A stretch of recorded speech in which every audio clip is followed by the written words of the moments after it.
तो दोस्तों कहते हैं ना कि जब सामने वाला आंख दिखाए तो जवाब भी आंख मिलाकर देना चाहिए, और इस बार भारत ने वही किया है। अब तक तो पलटवार की परिभाषा अमेरिका लिखता था, लेकिन इस बार कहानी उलटी है। जो चालें अब तक वॉशिंगटन से चला करती थीं, अब दिल्ली से चली हैं। असल बात यह है दोस्तों, जो कदम भारत ने इस बार उठाया है, काश ये कुछ साल पहले उठा होता। दरअसल हुआ यूं कि हाल ही में ट्रंप ने कैमरे के सामने खड़े होकर एक ऐसी बात बोल दी जो सीधे भारत की इज्जत पर चोट थी। कह दिया कि माइक्रोसॉफ्ट, गूगल, एप्पल जैसी कंपनियों में अब इंडियन प्रोफेशनल्स को काम मत दो, हायरिंग पूरी तरह रोक दो। मतलब बात सिर्फ गुस्से की नहीं थी, बात थी नीयत की। लेकिन ट्रंप की इस धमकी के 48 घंटे भी नहीं बीते होंगे और दिल्ली से एक ऐसी खबर आई जिसने सबका ध्यान खींच लिया। भारत ने डिजिटल टैक्स के नाम पर उन्हीं अमेरिकी कंपनियों पर एक ऐसा वॉर किया कि अब ट्रंप क्या, अमेरिकी संसद तक सोच में पड़ गई है कि ये भारत है या नया गेम चेंजर। अब सवाल उठता है, आखिर ये पूरा खेल है क्या? भारत ने किस चाल से सबको चौंकाया? तो चलिए इस पूरी कहानी की परतें खोलते हैं एक एक करके। लेकिन उससे पहले अगर आप वीडियो देख ही रहे हो तो बस एक सेकंड निकालकर लाइक बटन दबा दो और चैनल को सब्सक्राइब कर लो। आपके लिए एक सेकंड होगा, लेकिन हमारे लिए बहुत बड़ी मदद है। दरअसल दोस्तों, शुरुआत वहीं से हुई जहां अमेरिका का गुरूर जमीन से ऊपर उठने लगा और भारत की मौजूदगी आंख में चुभने लगी। डोनाल्ड ट्रंप, जिन्होंने कभी दुनिया भर को बिजनेस फर्स्ट का पाठ पढ़ाया था, अब खुलकर कहने लगे कि भारत उनके देश से पैसा भी कमाता है और नौकरियां भी छीन लेता है। जैसे उन्होंने तय कर लिया हो कि अब गूगल, माइक्रोसॉफ्ट, एप्पल जैसी कंपनियों में भारतीय टैलेंट के लिए कोई जगह नहीं बचेगी। अब जरा सोचिए, जिन भारतीयों की मेहनत से सिलिकॉन वैली की नींव मजबूत हुई, जिन दिमागों ने अमेरिका की टेक्नोलॉजी को दुनिया में नंबर 1 बनाया, आज उन्हीं पर उंगली उठाई जा रही थी। और ये वही अमेरिका है जो हर मंच पर बराबरी और मिलजुल भावना की बात करता है। लेकिन जब बात भारतीयों पर आई तो सारा दिखावा नीचे गिर गया। फिर आया असली मोड़। ट्रंप की वो बात अभी पूरी तरह से ठंडी भी नहीं हुई थी कि भारत ने जवाब दे दिया, शोर नहीं मचाया, बस एक फैसला लिया। डिजिटल टैक्स के जरिए उन्हीं अमेरिकी कंपनियों पर शिकंजा कस दिया। गूगल, अमेजॉन, एप्पल, जिनकी ताकत पर अमेरिका इतरा रहा था, अब उन्हीं को भारत में जवाब देना पड़ रहा था। और ये कोई इमोशनल फैसला नहीं था, ये एक ऐसा सधा हुआ पलटवार था जिसने वॉशिंगटन में बैठे डिसीजन मेकर्स को भी सोचने पर मजबूर कर दिया। अब हालात ये हैं कि अमेरिका के सांसद पहली बार ये सोच रहे हैं कि जो चालें हम खेलते थे, अब भारत वो कैसे खेलने लगा। ट्रंप को शायद ये बात हजम नहीं हुई, इसलिए इस बार हमला शब्दों से नहीं था, सीधा भारतीयों की रोजी रोटी पर था। सीधा इशारा, इन इंजीनियरों को बाहर निकालो, हमारी नौकरियां भारत जैसे देशों के हवाले नहीं की जा सकती।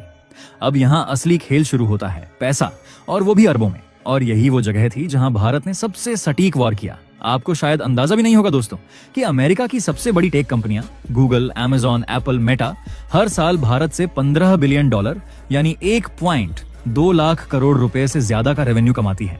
सिर्फ कमाई नहीं, सीधे मुनाफे का खेल है ये। क्योंकि देखिए, गूगल अकेले भारत से 400 करोड़ की कमाई करता है, अमेजॉन करीब 35,000 करोड़ रुपए का रेवेन्यू खींच ले जाता है, एप्पल की हिस्सेदारी लगभग 1,000 करोड़ रुपए की है, और मेटा यानी फेसबुक और इंस्टाग्राम सालाना करीब 15,000 करोड़ रुपए का कारोबार भारत में कर रहा है। अब आप सोचेंगे इसमें नया क्या है, कंपनियां कमाती हैं, ये तो होता रहता है। लेकिन ट्विस्ट यही है दोस्तों, इतनी मोटी कमाई के बावजूद ये कंपनियां भारत में वैसा टैक्स नहीं भरती जैसा भरना चाहिए। इनका पुराना बहाना सुनिए, हमारा तो यहाँ कोई स्थायी दफ्तर ही नहीं है तो टैक्स क्यों दें। और ये बहाना सालों तक चलता रहा, मगर भारत चुप नहीं बैठा। साल 2020 में भारत ने एक सीधा और सोच समझकर खेला गया दांव चला। डिजिटल दुनिया में कमाई करने वालों के लिए इक्वलाइजेशन लेवी और डिजिटल टैक्स लागू कर दिया। अब नियम बिल्कुल साफ हो गया था, जो भी विदेशी कंपनी भारत में डिजिटल एड्स बेचती है उस पर 6% टैक्स, और जो भी कंपनी भारत के लोगों को ऑनलाइन प्रोडक्ट या सर्विस बेचती है उस पर 2% टैक्स। मतलब अब कोई ये नहीं कह सकता कि हम विदेश से ऑपरेट करते हैं तो टैक्स नहीं देंगे।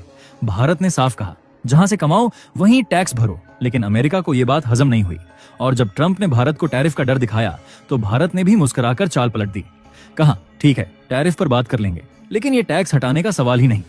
अब जब दोबारा धमकियों की हवा अमेरिका से उठी तो भारत ने सीधा ब्रेक लगा दिया। टैक्स समझौते पर चल रही बातचीत रोक दी गई। डिजिटल टैक्स की समीक्षा दोबारा चालू हो गई और सीधा संकेत दे दिया, अगर जरूरत पड़ी तो ये 2% टैक्स 4% होगा और 6% को हम 8% भी कर सकते हैं। अब सोचिए, इतना टैक्स अगर बढ़ा दिया गया तो गूगल, अमेजॉन, मेटा जैसी कंपनियों को सालाना अरबों का नुकसान होगा। क्यों? क्योंकि आज भारत दुनिया का सबसे तेजी से बढ़ता हुआ डिजिटल बाजार है। हर दिन 70 करोड़ से ज्यादा लोग इंटरनेट इस्तेमाल कर रहे हैं और अगले कुछ सालों में ये संख्या 100 करोड़ पार कर जाएगी। मतलब भारत से कमाई करना सबको आता है। अब भारत के नियम भी सबको समझने होंगे। सोचिए, मेटा और गूगल को सबसे मोटा डिजिटल रेवेन्यू अगर कहीं से आता है तो वो भारत है। अमेजॉन की सबसे तेजी से बढ़ती मार्केट यहीं है और एप्पल ने भी अब यहीं आईफोन असेंबल करने शुरू कर दिए हैं। मतलब साफ है, भारत अब सिर्फ यूजर नहीं, कंपनियों के बिजनेस मॉडल का सेंटर बन चुका है। अब यहीं से कहानी पलटी। जब ट्रंप ने हमारे इंजीनियरों और प्रोफेशनल्स को नौकरी से हटाने की धमकी दी, तो भारत ने जवाब में कोई बहस नहीं की, सीधा फाइल निकाली और पॉलिसी में एक बदलाव कर दिया, एकदम चुपचाप लेकिन असरदार। अब जरा फ्लैशबैक में चलिए। अमेरिका की पुरानी आदत रही है कि वो अपने हिसाब से दुनिया के लिए रूल बुक लिखता रहा और जो ना माने उस पर पाबंदियां, केस, दबाव और प्रेशर। लेकिन 2020 में भारत ने पहली बार उस गेम को उल्टा खेला। भारत ने चुपचाप एक डिजिटल टैक्स लागू किया, जिसका असर सिर्फ सिंबॉलिक नहीं था, बल्कि बहुत रियल, मेजरेबल और सीधा जेब पर पड़ने वाला था।